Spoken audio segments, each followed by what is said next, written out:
ओम नमो भगवते वासुदेवाय। ओम नमो भगवते वासुदेवाय।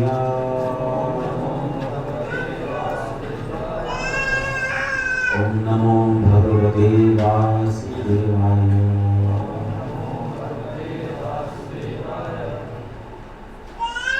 ज्ञानतिमिरान्धस्य ज्ञानाञ्जनशलाकया चक्षुरुन्मिलितं येन तस्मै श्रीगुरवे नमः।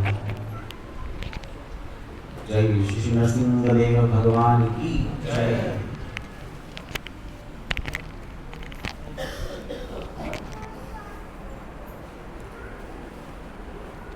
तो अभी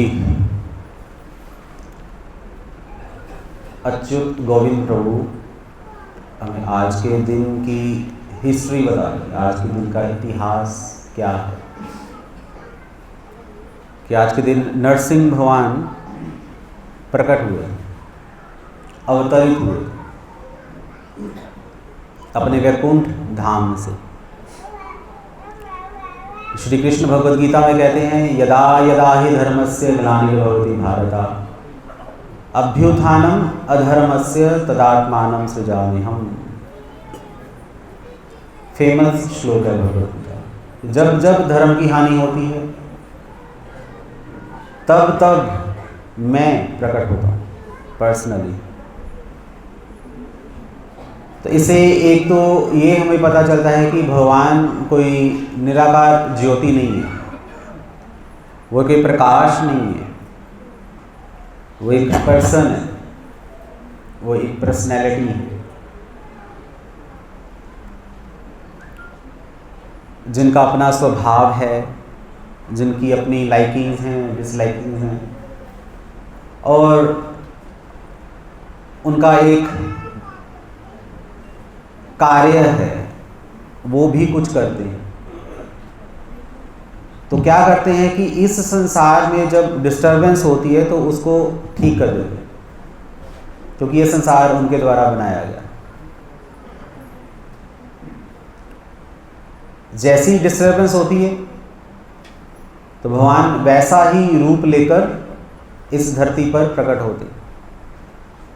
और इसका मतलब ये भी नहीं है कि उनका अपना कोई रूप नहीं है, उनका अपना रूप है। केशव धृता नरहरि रूपा। तो भगवान का अपना रूप क्या है? वेणुं कमंतम अरविंद दारायताक्षम बर्हावतम असिताम सुंदरांगम गंधर्व कोटि कमनीया विशेषोभाम गोविंदम आदि पुरुषम तम हम भजाम। तो ब्रह्मा जी कह रहे हैं कि श्री कृष्ण का रूप है। श्री कृष्ण गोविंद के नाम से जाने जाते हैं और शास्त्र इनको आदि पुरुष के नाम से जानते हैं या परम पुरुष के नाम से जानते हैं। वेदों में जो पुरुष सूक्त कहा गया है वो नारायण के लिए कहा गया। अब ये पुरुष शब्द क्या है? अगर आप वेद पढ़ोगे तो उसकी एक फिलॉसफी है सांख्य। तो सांख्य दो टॉपिक्स पर डिस्कस करती है, प्रकृति और पुरुष। प्रकृति ये भौतिक जगत, और पुरुष कौन है? जो इस भौतिक प्रकृति का भोक्ता है या जिसने इस प्रकृति का निर्माण किया है। तो ब्रह्मा जी हमें सांख्य फिलॉसफी की इनसाइट बता रहे हैं कि प्रकृति तो ये संसार है, पर ये पुरुष कौन है? गोविंद। और उनका रंग कैसा है? श्यामा, ब्लैकिश। बांसुरी बजाते हैं, सिर पर शिखी पुच्छम मोर मुकुट धारण करते हैं और गाय चराते हैं, वृंदावन में रहते हैं। कंप्लीट एड्रेस है भगवान का। और यही स्वयं कृष्ण भगवान जब इस धरती पर कुछ डिस्टर्बेंस होती है तो जैसा ज़रूरत होती है वैसा रूप लेकर वो आ जाते हैं। क्योंकि जब हिरण्यकशिपु यहाँ पर था इस संसार में, तो उसने ब्रह्मा जी से वरदान मांगा था, ना मैं दिन में मरूं, ना रात को मरूं, ना मैं किसी अस्त्र से मरूं, ना शस्त्र से मिलूं। उसने बहुत सारी शर्तें रखी ब्रह्मा जी के सामने, और फाइनली उसने ये बोल दिया कि मैं आपके द्वारा रचित किसी भी जीव के द्वारा ना मरूं। फाइनली उसने ये बोल दिया, तो ब्रह्मा जी ने तथास्तु बोल दिया, क्योंकि ब्रह्मा जी को पता है कि जातस्य ही ध्रुवम मृत्यु, जिसने जन्म लिया है उसकी मृत्यु संभव है। हिरण्यकशिपु जितनी प्लानिंग कर सकता है जिंदा रहने की कर ले, नारायण के पास इसका भी तोड़ होगा, क्योंकि नारायण सुप्रीम इंटेलिजेंट है। नारायण कृष्ण का ही दूसरा नाम है। तो उन सारी कंडीशंस को फुलफिल करने के लिए भगवान कृष्ण नरसिंह रूप में आए, नरहरि रूप में आए, क्योंकि उसने बोला था ना मैं पशु से मरूं, ना मैं नर से मरूं। तो भगवान ने एक ऐसा रूप बनाया जो ना नर जैसा था ना पशु जैसा था, नर और पशु दोनों का कॉम्बिनेशन। मुख सिंह का और बाकी पूरी बॉडी पुरुष की, नर की। और हिरण्यकशिपु को उसकी छाती से फाड़ दिया अपने नाखूनों से।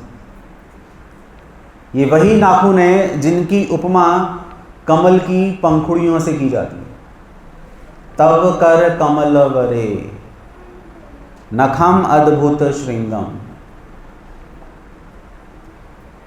कि हिरण्यकशिपु की छाती को नरसिंह भगवान ने अपने कमल जैसे नाखूनों से फाड़ दिया। और ये वही छाती है जिसका भेदन इंद्र का वज्र वो भी ना कर सका। वो हिरण्यकशिपु इतना पावरफुल पर्सनैलिटी। अगर श्रीमद् भागवतम पे पढ़ो कि हिरण्यकशिपु की पर्सनैलिटी क्या थी, तो भागवतम कहती है कि सब देवी देवता थर थर कांपते थे हिरण्यकशिपु के नाम से।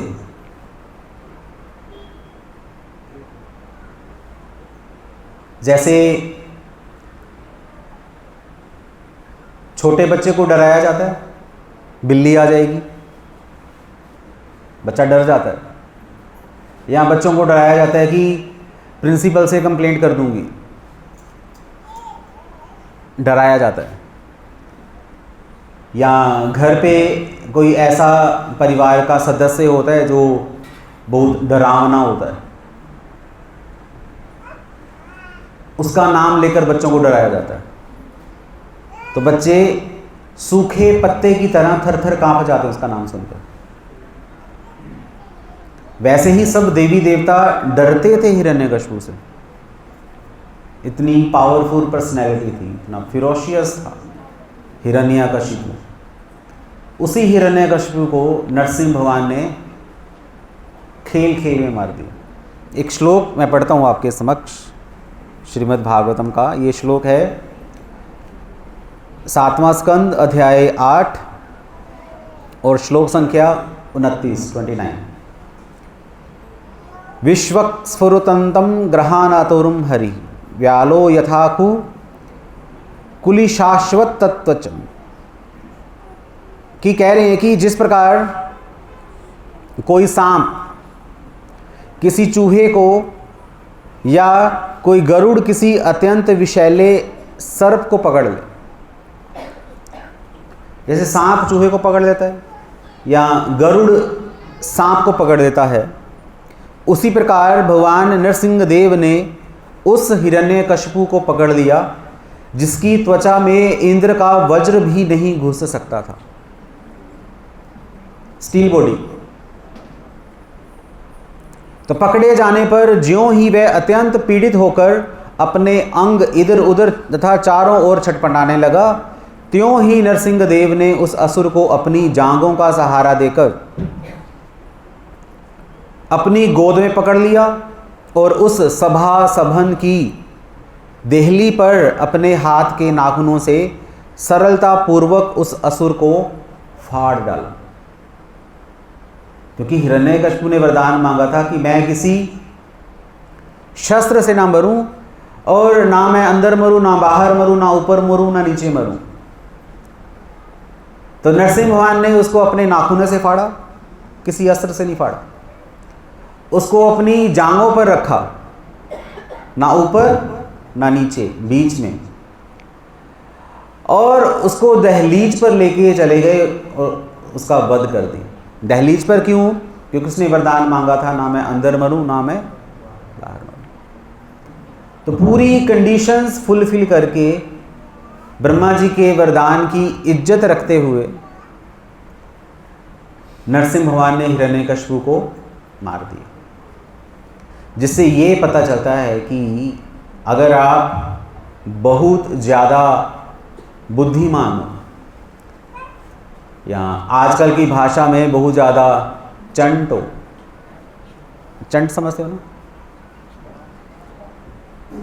या ओवर स्मार्ट हो, तो कृष्ण के आगे नहीं चलने वाले। कोई भी व्यक्ति भगवान से ज़्यादा बुद्धिमान नहीं हो सकता। हम दूसरे लोगों को तो मूर्ख बना सकते हैं, पर भगवान को मूर्ख बनाना, ऐसा सोचना ही मूर्खता है। इसलिए आप अभी भगवान राधा कृष्ण के सामने बैठे हो, तो भगवान के सामने किसी की कोई चतुराई नहीं चलती, किसी की नहीं चलेगी, ना ब्रह्मा, ना शिव, ना कोई देवी देवता, कोई भी नहीं। क्योंकि श्री प्रभुपाद कहते हैं कि भगवान कौन है? He is the supreme personality of Godhead, supreme. मत्ताह परतर नान्यत किंचित अस्ति धनंजय। कृष्ण अर्जुन को कहते हैं कि मुझसे ऊपर कोई भी नहीं है, कोई भी भगवान से सुपीरियर नहीं है। इसलिए जब भी भगवान के सामने जाओ, उनसे कुछ डिस्कशन करो, या उनसे अगर कुछ मांगने का मन करे, उनसे कुछ बोलने का मन करे, तो लिखा रहता है ना कि बी कॉशियस, थोड़ा ध्यान से। आप एक ऐसी पर्सनैलिटी के सामने जा रहे हो जिसके सामने जाने से बड़े बड़े देवी देवता भी झिझकते हैं।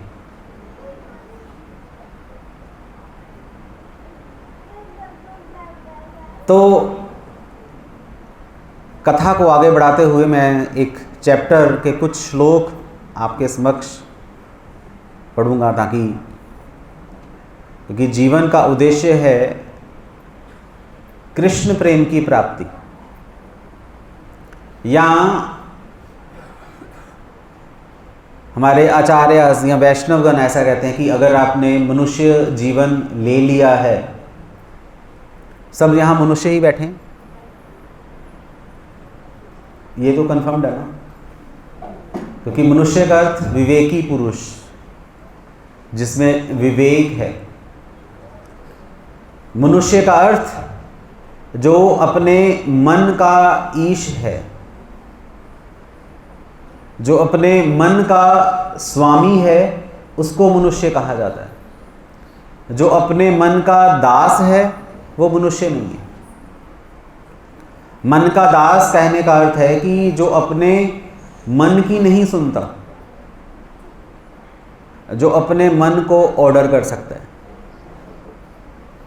पर 99% लोग किसकी सुनते हैं?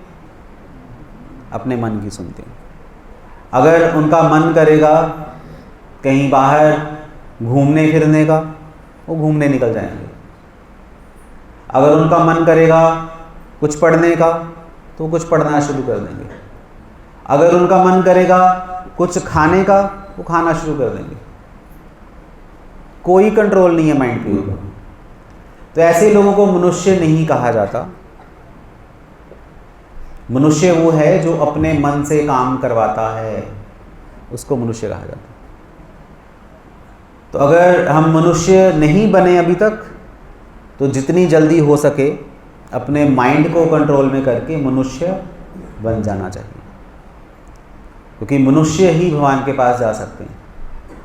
अनकंट्रोल्ड माइंड भगवान के पास नहीं जा सकता।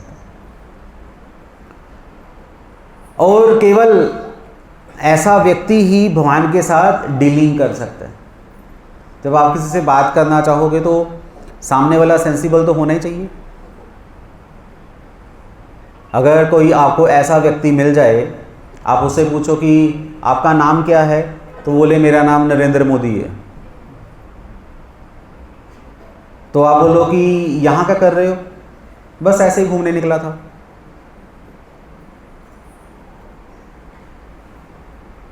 तो ऐसा व्यक्ति कौन हो सकता है?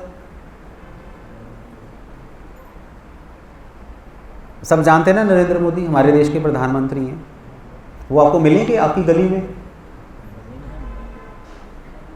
हमें पता है वो कैसे दिखते हैं, वो कैसी पर्सनैलिटी है, पर कोई व्यक्ति ये कह रहा है कि मैं नरेंद्र मोदी हूँ, मैं देश का प्रधानमंत्री हूँ, बस ऐसे टहलने के लिए निकला था, तो वो व्यक्ति कौन है? मूर्ख है, पागल है वो। तो उसके साथ बात करके अपना टाइम वेस्ट करोगे? कोई भी नहीं करेगा। कोई बुद्धिमान व्यक्ति मूर्खों के साथ बात करके अपना टाइम वेस्ट नहीं करना चाहेगा।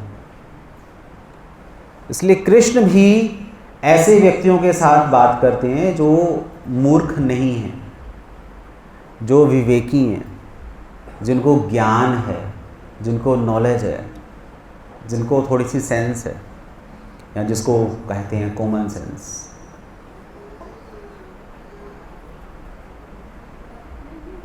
तो खैर,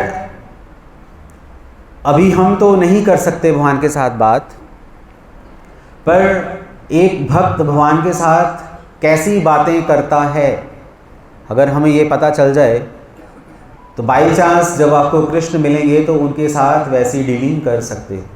इसलिए हमें पता होना चाहिए कि भगवान के साथ कैसी डीलिंग की जाती है। एक बुद्धिमान भक्त भगवान के साथ कैसी डीलिंग करता है, उनका व्यवहार कैसा होता है, उनकी डिस्कशन कैसी होती है, वो यहाँ पर हमारे सामने रिकॉर्डेड है। तो अध्याय 10 श्लोक संख्या 1, नारद जी कह रहे हैं, भक्ति योगस्य तत्सर्वं अंतरायत भारकः मन्यमानो ऋषिकेशं सम्यमान उवाचः। तो नारद जी कह रहे हैं कि यद्यपि भक्त प्रहलाद महाराज केवल बालक थे, किंतु जब उन्होंने नरसिंह देव द्वारा दिए गए वरों को सुना तो उन्होंने इन्हें भक्ति के मार्ग में अवरोध समझा। तब वे विनीत भाव से मुस्कुराए और इस प्रकार बोले।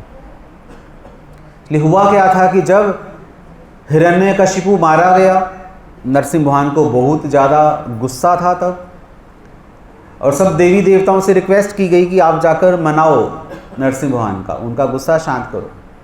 पर नरसिंह भगवान का गुस्सा शांत नहीं हो रहा था। तो फिर नारद जी ने प्रहलाद को बोला कि प्रहलाद, तुम्हारे लिए नरसिंह भगवान आए हैं, तो तुम आगे जाओ और नरसिंह भगवान का गुस्सा शांत करो। तो प्रहलाद महाराज जो मात्र 7-8 वर्ष के थे, उन्होंने अपनी सुंदर स्तुतियों से नरसिंह भगवान को शांत किया। और नरसिंह भगवान ने बोला प्रहलाद महाराज से कि प्रहलाद, मैं तुमसे बहुत खुश हूँ, तुम मुझसे अपना मनोवांछित फल मांग लो। ऐसे हम लोग भी जब भगवान की आरती करते हैं, खैर ज़्यादातर लोगों को तो पता नहीं होता कि भगवान कौन है, उनको तो बस मंदिर जाते हैं और अपनी लिस्ट बताते हैं। जब अगर मैं 25-30 साल पुरानी बात करूं, तो जब हम बच्चे मिलकर शिव जी के मंदिर जाते थे एग्ज़ाम्स के दिनों में, और शिव जी की आरती सबको आती थी। वो क्या थी? शंकर भोला मेरी आत्मा की कामना पूर्ण करो, है ऐसा अभी भी ये चलती है। यही है शिव जी की आरती। तो उसमें अपनी आत्मा की कामना रखी जाती है। यहाँ गणेश जी की, अंधन को आंख दे तो कोड़िन को काया, ये इच्छा भगवान के सामने रखी जाती है। या ओम जय जगदीश हरे, ये आती है। इसमें भी कुछ डिमांड्स रहती हैं भक्तों की। जैसे अगर मैं ये बोलूं, सब अगर बोलें कि तेरा तुझको अर्पण क्या लागे मेरा, फेमस लाइन है कि मेरे पास तो सब कुछ भगवान का दिया हुआ है, लोग ऐसा कहते हैं। पर अगर वहाँ पर भगवान लक्ष्मी नारायण प्रकट होकर आपको ये बोलें कि ठीक है मेरा मुझको अर्पण, तो आपका जितना बैंक बैलेंस है सब निकालो, मेरे सामने रखो, ईच एंड एवरीथिंग, सारी रजिस्ट्री, आपके ऑफिस के सारे कागजात, सब कुछ यहाँ रखो और फूटो यहाँ से। अगर भगवान ऐसा बोल दें तो क्या होगा हमारे साथ? क्या होगा? क्या होगा? अगर भगवान ने बोल दिया कि अपना बोरी बिस्तरा उठाओ और जाओ यहाँ से, मैंने तुम्हें जो दिया था वो मुझे वापिस करो, कौन भक्ति करेगा? कोई करेगा? शायद नहीं। और फिर उसके बाद भगवान बोले सॉरी, ये जो बोरी बिस्तर है ये भी मैंने दी है, इसको यहाँ रखो और फूटो यहाँ से। अब क्या करोगे? हम लोग नहीं भगवान ये मेरे कहने का मतलब ये नहीं था, मतलब कि ये आप कुछ ना कुछ बहाना बनाओगे, क्योंकि हम चाहते हैं भगवान से कुछ मांगना। और ऐसा नहीं है कि भगवान नहीं देते, भगवान दे देते हैं। मैंने कहा ठीक है यार, ऐश करनी ऐश करो, कोई प्रॉब्लम नहीं है। तो इन्हीं चीज़ों को, इन्हीं डीलिंग्स को प्रहलाद महाराज अपने आचरण से हमें सिखा रहे हैं ना। वो एक है, माँ मुरादे पूरी कर दे हलवा बांटूंगी। अगर माँ ने मुराद नहीं पूरी की तो क्या होगा? तो फिर माँ को बोला जाए कि तू माँ नहीं, तू पत्थर है, तू गंदी माँ है, ऐसा हम बोल देते हैं। ये हमारी सोसाइटी है, क्योंकि हम लोगों ने कभी श्रीमद् भागवतम नहीं पढ़ी, कभी किसी शुद्ध भक्त से भगवान और भगवान के भक्तों की डिस्कशन को नहीं सुना, इसलिए हम लोग ऐसी अटपटी, फालतू, मूर्खतापूर्ण बातें करते हैं। पर प्रहलाद महाराज क्या कह रहे हैं? वो कह रहे हैं नरसिंह भगवान को दूसरे श्लोक में कि हे प्रभु, हे पूर्ण पुरुषोत्तम भगवान, नास्तिक परिवार में जन्म लेने के कारण मैं स्वभावतः भौतिक भोग के प्रति आसक्त हूँ। नास्तिक परिवार में जन्म लेने के कारण। नास्तिक कौन है? लोग कहते हैं कि देखो हम तो आस्तिक हैं, हम तो भगवान को मानते हैं, हम तो नास्तिक नहीं हैं। पर प्रहलाद महाराज की परिभाषा क्या है नास्तिक की? ऐसा नहीं है कि जो भगवान को नहीं मानता वो नास्तिक है। भगवान को मानने वाला भी नास्तिक हो सकता है, क्योंकि नास्तिक कौन है? जो भोग कर रहा है। अभी यहां पर क्या लग रहा है? 56 भोग किसके लिए लग रहा है? किसके लिए? ये भगवान के लिए। और मैं गारंटी के साथ कह सकता हूं कि जो माता जी इस भोग लाई हैं, है ना, अपना अपना, सबकी नज़र अपने डोने के ऊपर है। ये गारंटी है, ये मैं लेके आई हूँ। और ये अगर मैं लेके आई हूँ तो इसके बाद ये किसको मिलना चाहिए? मुझे मिलना चाहिए। या प्रसाद के बाद सबकी नज़र इस पर ही होगी। और जब देखोगे अगर भगवान के सामने इतने सारे आइटम्स पड़ी हैं तो पनीर किस डूने में पड़ा है इसको भी देखा जाएगा। चावल छोड़ दिए जाएंगे, पनीर उठा लिया जाएगा, और पनीर लेकर शाही भी छोड़ दी जाएगी। कहने को ये भोग है, पर ये भोग किसके लिए आया था? भगवान के लिए आया था। पर इस भोग का आस्वादन कौन कर रहा है? अजीब सी बात नहीं है थोड़ी सी?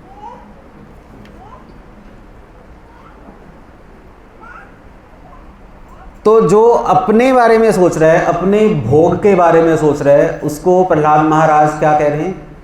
नास्तिक। तो इस हिसाब से पूरी दुनिया क्या है? नास्तिक। तो इस बात का गर्व नहीं होना चाहिए हम आस्तिक हैं।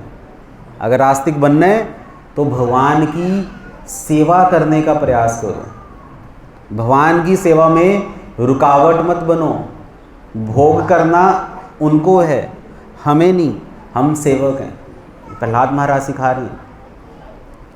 अतएव आप मुझे इन मोहों से मत ललचाइए। देखिए, आप मुझे कह रहे हैं कि तुम्हारी जो इच्छा हो वो मैं करने के लिए तैयार हूँ। तो प्रहलाद महाराज कह रहे हैं कि हे नरसिंह भगवान, मैं नहीं चाहता कि आप मेरी सेवा करें। आप मुझे बताइए कि मैं आपकी क्या सेवा करूं। This is devotion. हम भगवान को ये नहीं चाहते कि भगवान ये मेरी इच्छा है। आप पतित पावन है, आपके सामने एक पतित खड़ा है। भगवान आप तो लक्ष्मीपति हैं, मेरे पास तो फूटी कोड़ी भी नहीं है, कुछ दे दो, अल्लाह के नाम पर दे दो। हम भगवान के सामने भिखारी नहीं बन के आए, हम भगवान के सामने तो भगवान की सेवा करने के लिए आए हैं। मांगना तो ठीक है, हर जन्म में मांगना, हर बार मांगना वो शोभा नहीं देता। अब कितने जन्म हो गए भगवान से मांगते हुए, और बिन मांगे ही भगवान ने इतना सुंदर शरीर दे दिया, फ्री में सूर्य दे दिया, फ्री में ऑक्सीजन दे दिया आपको। कोरोना में सबने ऑक्सीजन खरीदी थी, अब फ्री में मिल रही है। कौन बना रहा ऑक्सीजन? हमारे चाचा जी, ताया जी, मामा जी या फूफा जी? कोई भी नहीं बना रहा। ये हम लोगों के लिए फ्री में ऑक्सीजन भगवान द्वारा किया गया अरेंजमेंट है। और क्या चाहिए? सब कुछ तो दे दिया भगवान ने। अब हमारी बारी है। अब हमें पता चल चुका है कि सब कुछ भगवान ने किया है, अब मुझे भी कुछ करना है। इसको भक्ति कहा जाता है। तो प्रहलाद महाराज कह रहे हैं कि अतएव आप मुझे इन मोहों से मत ललचाइए। मैं भौतिक दशाओं से अत्यधिक भयभीत हूँ और भौतिकतावादी जीवन से मुक्त होने का इच्छुक हूँ। कह रहे कि मुझे ये जीवन अब मुझे अच्छा नहीं लगता, क्योंकि ये भौतिक जीवन है। भौतिक जीवन का अर्थ है कि ये शरीर एक दिन खत्म हो जाएगा। जो बच्चे हैं जिनकी उम्र 15-20 साल की है, उनको नहीं पता बुढ़ापा क्या होता है, और ना ही वो कभी सोचते हैं बुढ़ापा क्या होता है। पर जो लोग 50 साल के ऊपर जा चुके हैं, अगर मैं उनसे पूछूं क्या होता है बुढ़ापा, तो क्या आंसर आएगा? क्या होता है? सबसे बुरा। लोग कहते हैं कि भगवान ये बुढ़ापा मत आए तो अच्छा। कोई मरना नहीं चाहता, कोई बूढ़ा नहीं होना चाहता। कोई चाहता है यहाँ पर मैं बूढ़ा हो जाऊँ? कोई नहीं चाहता। लोग बाजार में जाते हैं जवान होने के लिए, और सपने भी देखते हैं अभी तो मैं जवान हूँ। भगवान ने बाल सफ़ेद कर दिए, पर हम एक ऐसी मेहंदी या ऐसी डाई लगाएंगे या ऐसा पेंट करेंगे कि किसी को पता नहीं चलेगा कि मैंने बाल काले किए हैं, क्योंकि अभी तो मैं जवान हूँ। शरीर खत्म हो रहा है धीरे धीरे करके। तो भक्त चाहता है कि मेरा शरीर खत्म ना हो, पर ये शरीर तो खत्म हो जाएगा। ये है ही ऐसे, जैसे जाली चीज़ होती है ना, जाली चीज़, जाली पता ना, जाली, ये जाली शरीर है, असली शरीर नहीं है। असली शरीर तो आध्यात्मिक जगत में है, जो कभी भी खत्म नहीं होता, जो कभी भी बीमार नहीं पड़ता, जो हमेशा चिर यौवना रहता है। वो शरीर चाहिए, ये गंदे वाला शरीर नहीं चाहिए। इसलिए प्रहलाद महाराज कह रहे हैं कि मैं नहीं रहना चाहता संसार में। अगर आपको जेल हो जाए और ये बोला जाए कि ठीक है आपको सोने की थाली में खाना दिया जाएगा, आपके सेल में एसी लगवा देते हैं, तो कौन रहेगा जेल में?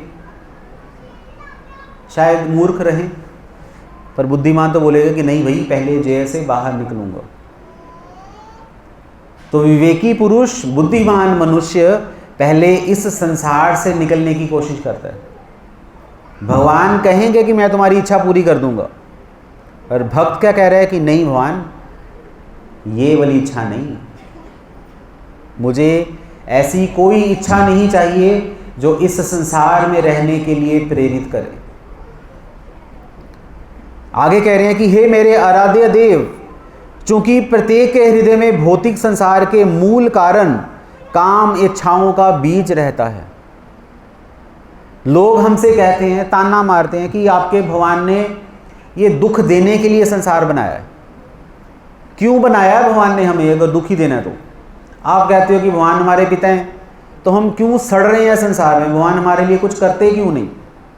लोग नास्तिक बन जाते हैं इसको। आप देखो, लोग नास्तिक हैं इसलिए कि अगर कोई भगवान होता तो संसार में दुख क्यों होता?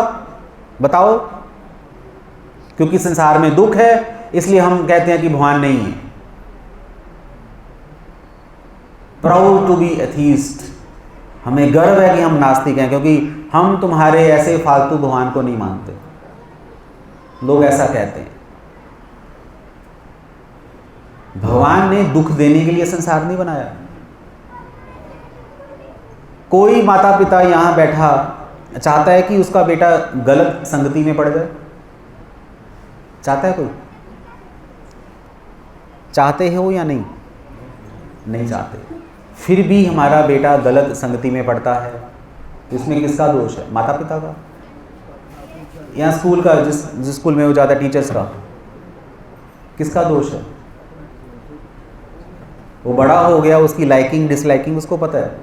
अगर आप उसको ऐसे ही कहोगे, समझाओगे नहीं, या समझाने के बाद भी वो माने नहीं, तो फिर किसका दोष है? उसका अपना दोष है। तो भगवान नहीं चाहते कि हम गंदे काम करें, क्योंकि हम गंदे हैं, हम गंदा काम करना चाहते हैं, इसलिए भगवान ने ये संसार बनाया कि ठीक है, संसार में रहो, करो जो तुम्हारे मन में आए सो करो। यहाँ प्रहलाद महाराज साफ साफ कह रहे हैं कि प्रत्येक के हृदय में भौतिक संसार के मूल कारण काम इच्छाओं का बीज रहता है। काम इच्छा, क्योंकि हम काम इच्छा को पूरा करना चाहते हैं, इसलिए संसार बनाया जाता है। क्योंकि लोग चोरी करते हैं, इसलिए जेल बनाया जाता है। अगर लोग चोरी करना बंद कर दें तो जेल खाली हो जाएगी। अगर हम लोग अपनी इच्छाओं की पूर्ति करना बंद कर दें तो संसार बनाने की ज़रूरत ही नहीं है। हम संसार का भोग करना चाहते हैं, इसलिए संसार बना है। तो अतएव आपने मुझे इस भौतिक जगत में परम भक्त के लक्षण प्रकट करने हेतु भेजा है। प्रहलाद महाराज कह रहे हैं कि हे नरसिंह भगवान, मैं इस संसार में इसलिए नहीं आया कि भोग करूं, मुझे तो आपने इसलिए भेजा है कि मैं शुद्ध भक्त के लक्षण प्रकट करूं। समझ रहे हैं? संसार भोग करने के लिए नहीं बना। संसार किस लिए बना है? किस लिए बना है? शुद्ध भक्त बनने के लिए। हम इंडियंस हैं, हम भारतीय हैं, हमें भोग करना शोभा नहीं देता। हमारे लिए नहीं बना ये हमारे कल्चर में नहीं था, अब आ चुका है बाहर से। हमारी वेशभूषा धोती थी, जो बदलकर पैंट शर्ट हो चुकी है। हमारी माताओं की वेशभूषा साड़ी थी, जो अब गायब हो चुकी है। लोगों को अच्छा नहीं लगता साड़ी पहनना, पैंट शर्ट टी शर्ट्स, या वो भी नहीं, ये भी।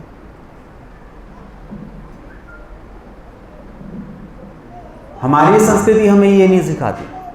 हम भारतीय हैं, हमारा जैसे कहते हैं ना कि जन्म सिद्ध अधिकार है क्या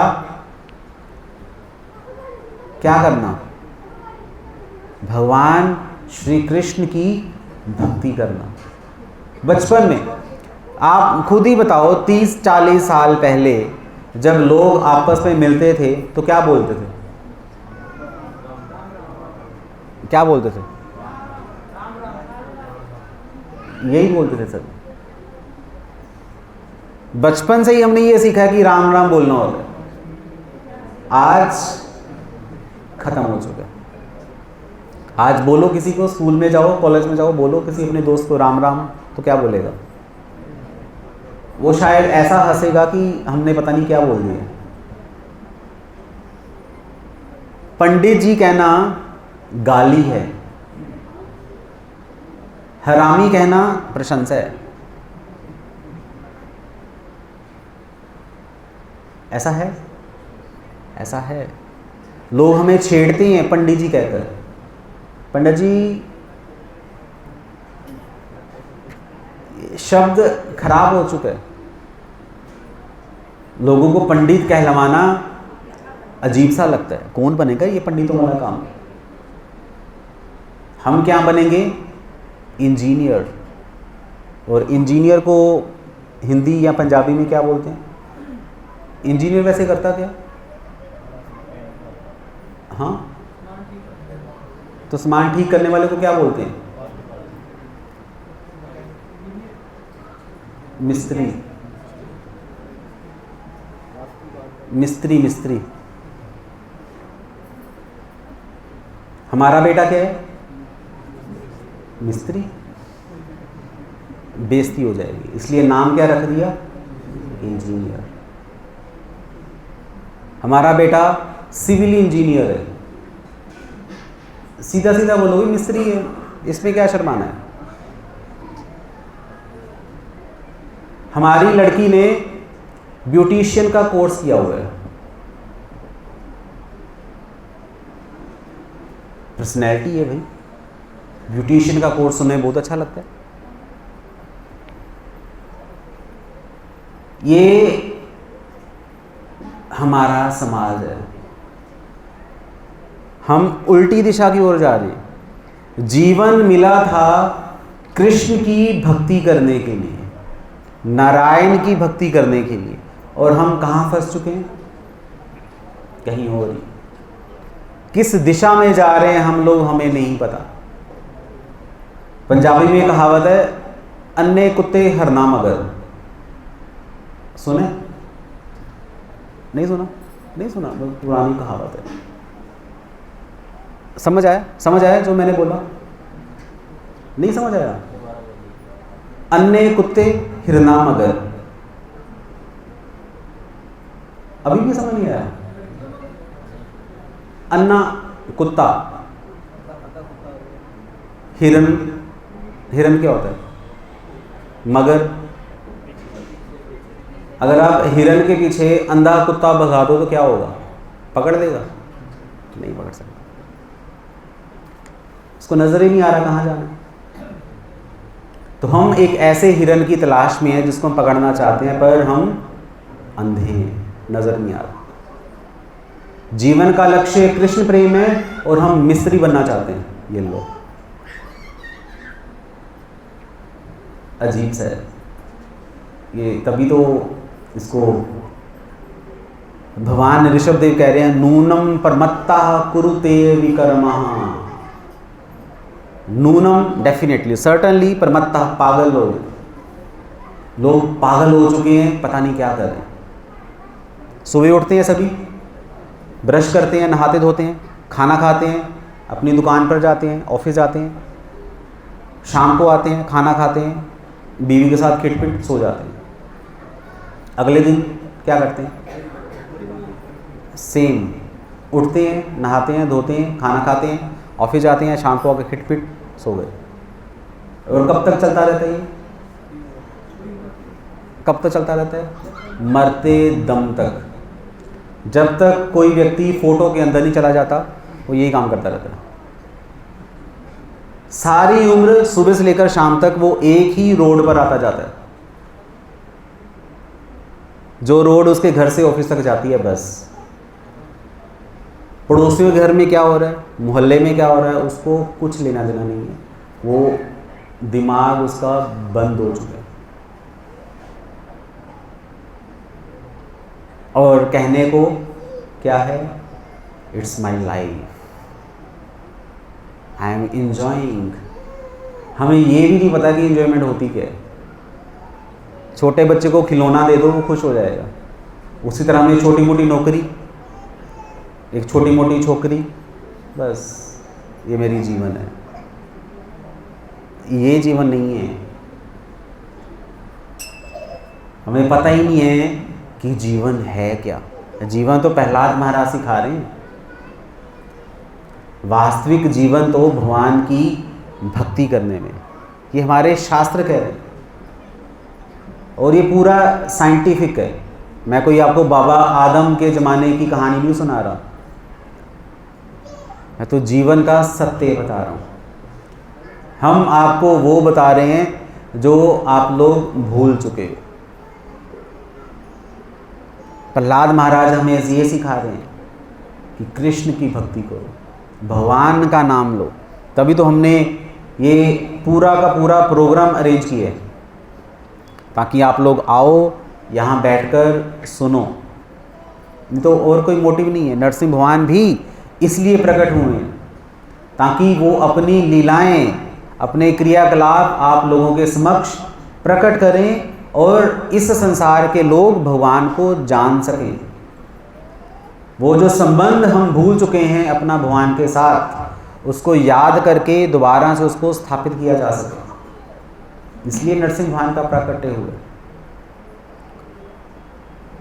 सो हमारी तो आप लोगों से बस ये ही विनती है कि अब अगर आप भगवान के पास आए हो तो कसम खाओ कि अब हम भगवान को कभी नहीं छोड़ेंगे। हम हमेशा सततम उनके नामों का कीर्तन करेंगे। सुंदर नाम है भगवान के, हरे कृष्णा कृष्णा कृष्णा हरे हरे, हरे राम राम राम हरे हरे। हम भगवान के नामों का कीर्तन करना चाहते हैं। प्रहलाद महाराज भी यही कह रहे हैं कि हे नरसिंह भगवान, आप मुझे प्रलोभनों में मत फंसाइए। आप तो मुझे अपनी सेवा दीजिए, बस मैं सिर्फ आपकी सेवा करना चाहता हूँ, मुझे और कुछ नहीं चाहिए। और प्रहलाद महाराज की स्तुतियों से खुश होकर नरसिंह भगवान ने बोला कि प्रहलाद, मैं तुमसे खुश हूँ, तो मैं तुम्हें आशीर्वाद देता हूँ कि तुम तो भक्त बनो ही, तुम तो मेरे भक्त बन ही चुके हो। और तुम्हारी भक्ति के साथ साथ तुम्हारे पिता को लेकर तुम्हारी 21 पुश्तें पुरानी वो सब तर चुकी। अब तुम्हें ज़्यादा डरने की ज़रूरत नहीं है। तो मेरी आज्ञा है, तुम यहाँ रहो, अपना साम्राज्य चलाओ, मेरी गाइडेंस में चलो, और मरने के बाद तुम वापस मेरे धाम वापस आ जाओ। तो अगर कोई व्यक्ति नरसिंह भगवान के पास जाना चाहता है, नारायण के पास जाना चाहता है, तो उसको क्या करना चाहिए? क्या करना चाहिए? भगवान के नामों का कीर्तन करना चाहिए। और भगवान के नामों का कीर्तन करने को भक्ति कहा जाता है। और भक्ति करने से हमारा तो उद्धार होगा ही होगा। और नरसिंह भगवान कह रहे हैं हमारी जो पिछली 21 पुश्तें उनका भी उद्धार हो जाएगा।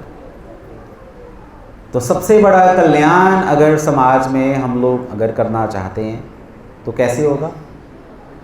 हरे कृष्णा कृष्णा कृष्णा हरे हरे, हरे राम राम राम हरे हरे।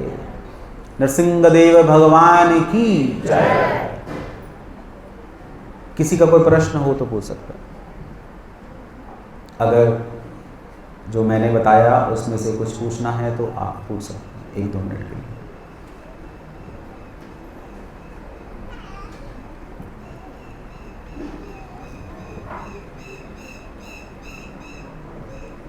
हरे कृष्णा हरे कृष्णा कृष्णा कृष्णा कृष्णा कृष्णा हरे हरे हरे राम